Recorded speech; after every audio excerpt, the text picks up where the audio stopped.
Thank you for having me. Thank you for organizing this. As Ikra said, it's Alamdaw. You guys have been out giving back to every single thing. Literally every 2 weeks, I see these guys in the event either sponsoring it or organizing it. So thank you very much for that. I was actually texting my teenager who's getting ready to get her G1, saying this is actually super useful. I've been driving for 20 years. I started driving when I was 5. And I gotta say, I found it extremely useful myself. So it was a driving refresh. A lot of things that I've actually never learned. I never realized that if you don't wear seatbelt in the back seat, you actually endanger people at the front. It makes sense, but I never thought of it that way. That's actually brilliant because I gotta tell you, when I sit in taxis, I don't wear a seatbelt in the back, and I will now. So thank you for that. I won't take much of your time, except saying that let's try to share that knowledge with everybody else. And I don't know if you can organize this again, because I think a lot more people will benefit from it. I think that a lot of people probably didn't realize how useful it was going to be. So if you were to do this again, I think all of us can probably bring out 15, 20 more people each. Yeah, absolutely. This is our plan, Zishan. To east end of our city and west, we will organize this seminar because this was just a test and very occasional because there is Arshad Bhai families available here in an honor for Rabab as well. She is from Milton, Yeah. From my city. And mine. Obviously, and yes. Our So city. You can continue. No, I'm good. I'm done. Thank you so much. Thank you. Before I invite the family of Rabab to say a few words about this incident that we've all been through, I would like to request the Peel Police to please come on the stage and say a few words about this. Please put your hands together for the Peel Police. My name is Paul Pogue, and I'm the inspector. I'm the officer in charge of our road safety services. Chief Evans was unable to come tonight. She had a previous engagement. We have our auxiliary graduation tonight. I extend my sympathies to the family. I'm familiar with that. It's my unit that's been investigating it. Just to give you a bit of context, we have 15 investigators that are reconstruction experts in Peel. Supervised by 3 sergeants. Jeff Ball is one of the constables, and I would like it very much if he had less work. It really is horrific. You know, we read about the crime in our cities. Our cities are changing, society's changing. We're doing what we can to go with that. But the reality is, and I tell this because people sort of lose focus, everybody in here is law-abiding people, and where they're going to get hurt or injured, or a family member is going to get hurt or injured, is on our roads, and it's so avoidable. Maybe we're all going to be better off when they perfect this autonomous driving. I mean, it is coming here at some point, because I think part of the problem now is we also drive based on our emotions. You know, if we're angry, we drive differently than when we're calm, and so you put all those people on the road, and it can be a very dangerous place. Speaking to the topic at hand of the seatbelts, you know, they save lives. It's been demonstrated over the years. When we give out tickets now, we're not a collection agency. We're not doing it for the province. We're not doing it for the cities. We're doing it with the intent of modifying people's behavior. Because like the stats said, most people are wearing it. I really don't understand why anybody's not wearing it now. We go to these terrible accidents. We see people that were ejected that would have survived otherwise. But I don't want to give you the impression that just because you're wearing your seatbelt, you're going to be safe. The engineer was referring to speed, and he's the expert, not myself. But when you're on the highway, and his analogy is very true, but what we're seeing on our regional roads, most of our really serious accidents are not happening on the 40-kilometer residential and 50-kilometer residential streets. They're happening on Huron-Ontario, on Eglinton, on Derry, on Britannia. You know, the 80 kilometers where now the speeds are up higher. And what's happening is the speed is killing because there's a collision. And it's not like the highway where there's unobstructed, you know, it's just the guardrails. You come into contact suddenly with poles and trees, and that's the sudden stop. So the higher that speed is when you stop, it's catastrophic. Speaking to seatbelts, though, someone mentioned originally, one of the people, that it's about the children. To me, the children should be, you have to teach them as parents to wear it from day one. Because I know with my children, and I don't know if you have it with the kids with their bike helmets as well, when you start very young, I would argue that most of the people in here, it's the adults that are probably getting the tickets and not the children. The children learn from day one to put it on and wouldn't think once they're 16, if they've been indoctrinated with it, to not wear their seatbelt. It's the older people not wearing their seatbelt.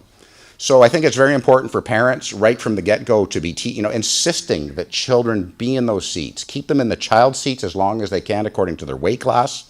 It will save them. It will save them. And the other thing is that the cars have been engineered so well. You know, we and the engineer will back me up on this. We think of the old cars, you know, a 30-year-old Buick, and you think, but I've got all this steel around me. The problem is that when you were in a collision, the car didn't collapse. You absorbed the. In the new cars, if you see them, the cars are destroyed. But the passenger compartment is still safe. That's the marvels of the engineering. But the seatbelt, in order for the seatbelt to work, in order for the airbags to work, which are a wonderful safety feature, you need to have your seatbelt on. So they're all we have marvelous technology that's keeping us safe, but it all works together. Another quick thought I would like to throw out for the parents in the room is there's a lot of research going on. It's more so in the U.S., but even today and over the generations, we have a tendency, for instance, to hand down to our young children, you know, maybe they finished college or we give them we'll call it our 10 or 12 or 14 or 15-year-old car. And the studies now are saying, hold on, maybe don't go and buy yourself a new car. I'm not saying get the kids a new car, but I'm saying maybe go and get the kids a car that's 4 or 5 years old that has all these wonderful new safety features. We call them nanny features, you know, the pre-braking and electronic stability control and all this type of thing. We don't usually think of that. But most of us are experienced drivers, and we can get, it's the young children that are learning to drive that need those nanny features. So I just put that out there for thought. If you Google that on the internet, the National Highway Administration in the U.S. and it's an interesting thing because we never really think about that. But they're the ones that need the protections above and beyond the parents. We've been driving for years. It's these young children, and then you throw in the fact that we have these electronic devices. And it was the engineer that overheard me earlier saying the Bluetooth, and we've all done it myself. We think, yeah, you're legal, you're complying. But I just got home and I've been on the Bluetooth the whole way. I don't even know what road I took. You know, we're on autopilot. Just be mindful of that. Just because it's lawful doesn't mean it's always the best thing to do. Rick Mercer did that. I don't know if you've ever seen the Rick Mercer. He did that one skit on phones years ago. And he basically said he's so bad, the only way he's not on his phone is he's putting it in duct tape and putting it in the trunk. If you're like that, come up with a similar solution, right? I always tell the kids, I coach hockey. I coach young kids hockey, and they're all 16 and 17 and starting to drive. And I always sort of tease them. I'm a bit of a joking personality. I say, like, when's the last time, and this applies to all of you as well, when's the last time you got that urgent text? If it's that urgent, they're going to phone you. They're not going to text you. And but we've become conditioned that we have to respond to this text right away. Just if we can focus on the roads, like the police want you to be safe, your families want you to be safe, and the defensive driving, yes, we can't control the others on the road, but I'd rather avoid the collision by being defensive. So that are our thoughts, and like I say, I would like him very much not to be as busy. So I would just request either one of the parents or both, whoever would like to come and say a few words. And we all know about what you have lost, Arshad Bhai and family. We're all here for this solidarity. And if you can say a few words. Thank you. Thank you. Assalamu alaikum. Good evening, gentlemen. I just want to say a few words because I heard Sammy, I heard Mr. Alam too. They did an excellent job here. My daughter's not here. She's sitting in the back of seat, and then please wear the seatbelt. Seatbelt is save life, like Sammy said and Alam said. It's very important. If you're not guys wearing the seatbelt, it's more dangerous. My daughter is not with us. An example is here. Her friend who's sitting beside in the front of the seat, she's wearing seatbelt. My daughter's not, so she's not with us. So please, I advise to all parents and whoever sit inside the car, back of seat or front seat, please, everyone has to be wear the seat belt, because seat belts save life. This is like my message, loud and clear. If you're not wearing seat belt, you already know. So please wear the seat belt. And I heard from Sammy. Sammy explained everything. 2 or 3 seconds we need to apply brakes. Make sure, please, distance is very important. If you want to stop the car front of you, okay, you need a distance. And distance depends on your speed too. Okay, and 1 second, your mind's thinking, second, your body's applying. And third is final apply. And if you don't have 3 seconds, trust me, you're not gonna save your car. You're not gonna stop your car. So braking times is very important, and plus seat belt, and make sure speeding is no good. Speed is killing you, don't do that. And please advise all kids, whoever sit beside back of your car, even van, small car, please wear the seat belt. And you're in charge, whoever's driver, he's in charge, he's gonna ask to everyone, please wear the seat belt.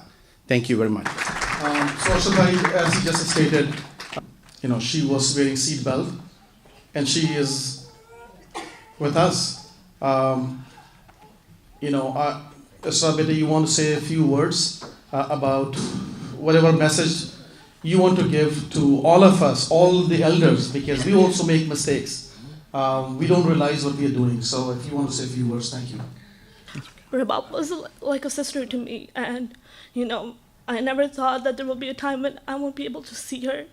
Just 5 minutes before, we're just eating, hanging out, we're joking, and then just because she wasn't wearing a seatbelt and just because of someone else's negligence, she's not with us anymore. This just makes me really, I don't know what to say, because she was right in front of me and there's nothing I could do about it. I don't remember anything.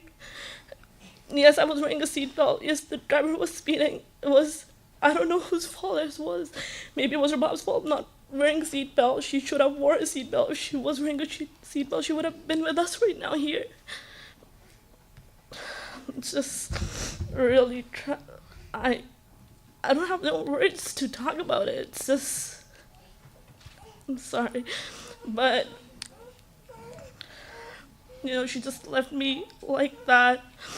She was a very good driver, I'm not gonna lie. She's been driving for a while and she was such a good driver. Like every time I would sit with her, I would tell her that, you know what, I'm so safe with you. I don't even feel that much safe when I'm with my mom or when my mom's driving, because I don't know, there was something about it, I could trust her completely. I could just text, I could do whatever I want, but when I'm with someone else, I just have to look around and make sure that, okay, this man's driving properly or whatever. But what makes me sad is because it wasn't even her fault, She was the person who was speeding. He didn't realize that he was risking his own life and 2 other lives. But, she got ejected from the car. If she was wearing a seatbelt, she would have remained in the car, It would have caused less damage. But it's just really hard thinking that she's not anymore. And, just a message for everyone, I'm an example here. I had serious injuries, but I'm here with my dad, with Rabab's family, alive, walking on my own, just because I was wearing a seatbelt. I should have advised her. Her car was actually like that, even when I used to sit at the back of her car, I would not wear a seatbelt because I was like, you know what, why should I wear a seatbelt? Say nothing's gonna happen. Never in my life I thought something like this would happen, that she would get ejected from the back of the car. But anyways, please, everyone, make sure you guys are driving the proper speed limit and make sure you guys are wearing seatbelts. Thank you. Thank you very much. We all know that mistakes happen, and this is what we are focusing on. This is not a mistake that anybody can take on.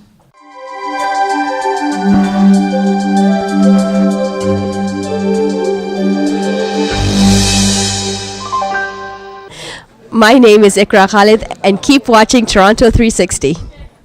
My name is Mohammad Aftab Alam, and you're watching Toronto 360 TV.